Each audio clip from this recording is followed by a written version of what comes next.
অবস্থা তোমার? আমি তোমাকে বলেছিলাম না, তুমি যদি আমাকে রেখে কখনো চলে যাও আমি একদম নিঃস্ব হয়ে যাব, একেবারে শূন্য হয়ে যাব। তোমাকে একটা প্রশ্ন করি, না খুব জানতে ইচ্ছে করে যে তোমার মনের ভিতরে আমার জন্য কি একটুও ভালোবাসা কি অবশিষ্ট নেই?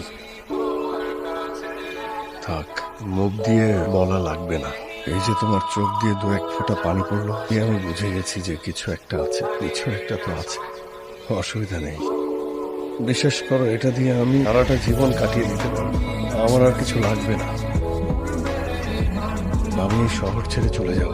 হয়তো যে দেখা হলো এটার জন্য এতদিন রয়ে গিয়েছিলাম। তোমার